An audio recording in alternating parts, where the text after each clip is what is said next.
Video کو like کریں، ہمارے چینل کو سبسکرائب کریں، پاس والی بیل آئیکن کو دبا دیں تاکہ ہماری آنے والی ہر نیو ویڈیو کی نوٹیفیکیشن آپ کو ملتی رہے۔ ہو گئے، یہ بھی میری قوم کا بہت بڑا المیہ ہے۔ کتنے سال سے پڑھ رہے ہیں؟ 40 سال سے۔ کتنے سال سے؟ 35 سال سے۔ کتنے سال سے؟ 50۔ سجدہ کن کن ہڈیوں پہ کرنا اور کتنی ہڈیوں پہ کرنے کا حکم ہے؟ حدیث پاک میں سجدے کا کوئی طریقہ بتایا ہے نا، کتنی ہڈیوں پہ سجدہ کیا جاتا ہے؟ نہیں معلوم مولانا؟ جب بچپن میں مسجد گئے تھے تو سب کو جیسے سر زمین پہ رکھتے دیکھا، ہم نے بھی رکھنا شروع کر دیا۔ تجارت سیکھ کر کریں گے، بائک سیکھ کر چلائیں گے، کمپیوٹر سیکھ کر چلائیں گے، موبائل سیکھ کر چلائیں گے، سارے کام سیکھ کر کریں گے، اور اللہ کی عبادت بغیر سیکھے۔ اور کیا کہیں گے؟ ارے مولانا چھوڑو، یہ کیا لوگوں کو باریکی میں پھنسا رہے ہو تم لوگ؟ یہ مولانا لوگوں نے دین بہت مشکل کر دیا، اللہ نے آسان کیا تھا۔ مولانا کی کیا حیثیت؟ اس طرح کی بکواس کی باتیں کرتے ہو؟ ارے کیسے بھی پڑھو مولانا، اللہ قبول کرنے والا ہے۔ جب کیسے بھی پڑھو اللہ قبول کرنے والا ہے تو اس نے رسول اللہ کو کیوں بھیجا؟ وہ کہہ دیتا پڑھو جیسی مرضی آئے ہم قبول کر لیں گے، نہ، اس نے کیا کہا؟ اس نے یہ کہا اطیعوا اللہ و اطیعوا الرسول، اطاعت کرو اللہ کی اور اس کے رسول کی۔ اور رسول نے کیا فرمایا؟ کیسے بھی پڑھو والی قبول نہیں ہوگی، صلو کما رأیتمونی اصلی، نماز ایسے پڑھو جیسے مجھے پڑھتا ہوا دیکھتے ہو، جیسے میں پڑھتا ہوں اس طرح مجھے دیکھ کر پڑھو، اپنی مرضی سے نہیں چلے گی۔ تو کہیں ہماری وضو میں کمی تو نہیں ہے، ہمارے غسل میں کمی تو نہیں ہے، ہماری نماز میں کمی تو نہیں ہے، کیونکہ ہم نے کبھی سیکھا ہی نہیں۔ آپ کو بتا دیتا ہوں، اللہ کے رسول علیہ السلام نے فرمایا مجھے 7 ہڈیوں پہ سجدہ کرنے کا حکم دیا گیا ہے۔ میں 7 ہڈیوں پہ سجدہ کرتا ہوں، 2 ہڈیاں پنجوں کی، 2 ہڈیاں گھٹنوں کی، کتنی ہو گئی؟ کتنی ہو گئی؟ 4۔ 2 ہڈیاں آپ کے ہاتھوں کی، کتنی ہو گئی؟ اور 1 ہڈی جی نہیں، ناک کی ہڈی کو تو مجازن ہڈی کہتے ہیں، اور ناک میں ہڈی جس اعتبار سے یہ پیشانی، حالانکہ ناک کا لگنا بھی زمین پر، ناک کا لگنا بھی یہ فرضے میں سجدے میں لازم قرار دیا گیا ہے۔ اگر آپ کی ناک کا یہ حصہ، آپ کی ناک کا یہ حصہ زمین سے مس نہیں ہوتا تو آپ کا سجدہ نہیں ہوتا۔ اللہ کے رسول علیہ السلام نے کہا کہ مجھے یہ پیشانی کی ہڈی گنی گئی ہے سجدے میں، ناک کی ہڈی اگرچہ نہیں گنی گئی ہے، لیکن اس کو احناف کے نزدیک سجدے میں لگانے کا حکم ہے کہ اگر آپ نے نہیں لگایا، حالانکہ جو امام شافعی، امام مالک اور دوسرے ائمہ ہیں ان کے نزدیک سجدے کے احکامات الگ ہیں، لیکن یہ 7 ہڈیوں کے قائل وہ بھی ہیں۔ تو اللہ کے رسول علیہ السلام نے فرمایا اس کے بعد سجدے میں آپ کتنی دیر تک رہیں، کیا پڑھیں، رکوع میں کتنی دیر تک رہیں، کیا پڑھیں، قیام کیسے کریں۔ ابھی آپ پوری مسجد کو کبھی دیکھیں، نماز کوئی ہاتھ ایسے لٹکایا ہوا ہے، کوئی ایسے باندھا ہوا ہے، کوئی کسی نے کچھ پکڑا ہوا ہے، کسی نے کچھ پکڑا ہوا ہے، یعنی کہ ہماری نمازوں کا حال یہ ہو گیا۔ کوئی کھجا رہا ہے، کوئی داڑھی سے کھیل رہا ہے، کسی کی پوری بٹن کھلی ہوئی ہے۔ کتنی شرم آتی ہوگی اس وقت، بولنے بھی اچھا نہیں لگتا۔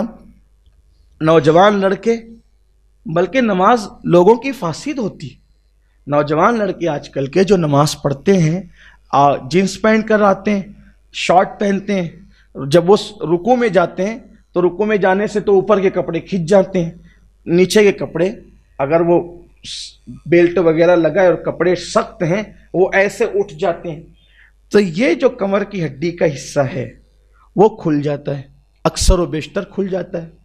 اور یہ احناف کے نزدیک یہ حکم ہے کہ ستر عورت ناف سے لے کر گھٹنے تک ہے، اگر وہ نماز میں کھل جائے اتنی دیر تک کہ 3 مرتبہ سبحان اللہ کہا جا سکے، اتنا ستر عورت کا کوئی حصہ کھل جائے، نماز فاسد ہو جائے، نماز فاسد ہو، نماز گئی، ختم ہو گئی، بغیر توڑے نماز ٹوٹ گئی۔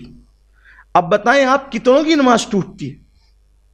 کم از کم یہ ہو کہ جب مسجد میں آ رہے ہو تو اس طرح سے آؤ کہ اپنی بھی نماز بچے، دوسروں کی بھی نماز بچے۔ آپ دیکھیے وضو کرتے ہیں اور وضو کرتے کرتے جھاڑتے جھاڑتے سیدھا مسجد کے اندر چلے آتے ہیں، گناہ ہے، سخت گناہ ہے۔ مسجد کا احترام ہے، ہم پہ مسجد کا احترام واجب کیا گیا ہے کہ وضو کے پانی کے قطرات مسجد میں نہیں گرنے چاہیے، گناہ ہوگا۔ آئے تھے نیکی لینے، گناہوں کا ٹوکرا لے کے سر پہ جا رہے ہو۔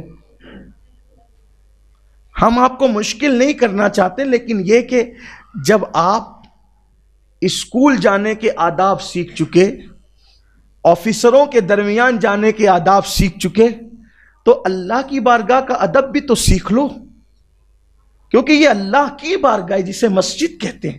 مسجد میں آؤ تو ادب سے آؤ۔ حضرات صحابہ کرام رضوان اللہ تعالی علیہ مجمعین جلدی سے مسجد کی دیوار کو ٹیک بھی نہیں لگاتے تھے۔ اللہ کے رسول علیہ السلام فرماتے ہیں جو مسجد میں دنیا کی باتیں کرے اس کا دین میں کوئی حصہ نہیں۔ آقا فرماتے ہیں ایسے لوگ پاؤ تو ان کے ساتھ بیٹھنا بھی مت۔ یعنی مسجد میں کیا آپ نے کپڑا پہنا، ایک کپڑا کتنے میں خریدا، یہ دنیا کی بات۔ آج کل الیکشن میں کیا چل رہا ہے، دنیا کی بات، ناجائز ہے۔ اللہ کے رسول نے فرمایا ان کا دین میں کوئی حصہ نہیں ہے جو دنیا کی بات کرتے ہیں۔ مسجد میں یا اللہ کا ذکر ہوگا یا واعظ و نصیحت ہوگی، مسجد میں دنیا کی بات۔ آپ سوچیں نا صحیح، سبزی کیا بھاؤ چل رہی ہے نہیں پوچھ سکتے آپ مسجد میں، نکلو باہر۔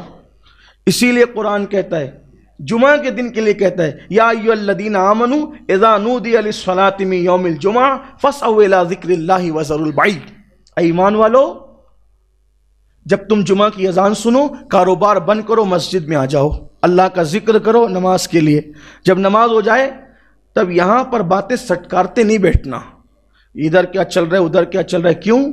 کیونکہ مسجد میں دنیا کی بات کرنا انسان کی نیکیوں کو ایسے کھاتی چلی جاتی ہے جیسے آگ لکڑیوں کو کھاتی۔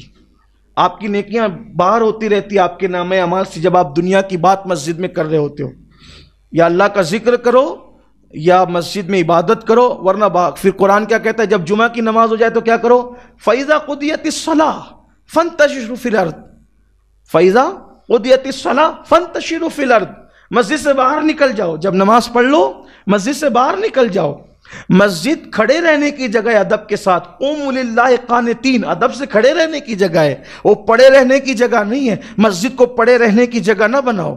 فَإِذَا قُضِيَتِ الصَّلَاةُ فَانتَشِرُوا فِي الْأَرْضِ، جب نماز پڑھ چکو مسجد سے باہر نکل جاؤ، زمین پہ پھیل جاؤ اور اللہ کا فضل تلاش کرو، یعنی اپنے کاروبار سے لگ جاؤ۔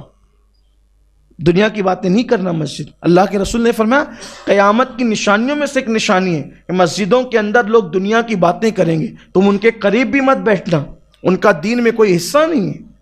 تو بات میں اپنی ختم کر لوں، وہ 15 باتیں، لیکن اگر اس کو کریں تو بہت وقت جائے گا۔ لیکن یہ ایک بات جو کہہ رہا تھا کہ روزی کی تنگی کا اللہ اس کو شکار کر دیتا ہے۔ تیسری بات جو دنیا میں اس کو مصیبت پہنچتی ہے، اللہ کے رسول علیہ السلام فرماتے ہیں وہ ذلیل ہوتا رہتا ہے۔ آقا فرماتے ہیں وہ ذلیل ہوتا رہتا ہے۔ لوگ کہتے ہیں مسلمانوں کی ذلت کا سبب کیا ہے، ہم کہتے ہیں 1450 سال پہلے بیان کر دیا گیا، اسی طرف توجہ کرنے کی ضرورت ہے۔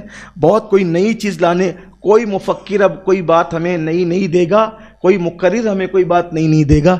رسول اللہ سے بڑھ کر کے فکر کرنے والا، تدبر کرنے والا، اصلاح امت کرنے والا، قوم کو جگانے والا، بیدار کرنے والا کون ہے؟ حضور نے اتنا بڑا ذخیرہ دے دیا ہے، کوئی نیا راہ عمل تیار کرنے کی ضرورت نہیں ہے، کوئی نئی باتیں لانے کی ضرورت نہیں ہے۔ حضور نے سب بتایا، سب بتایا، سب بتایا، صرف امت کو چاہیے کہ اس کی طرف توجہ کر لے۔ آقا فرماتے ہیں نماز چھوڑنے والا ذلیل ہوگا۔ ہماری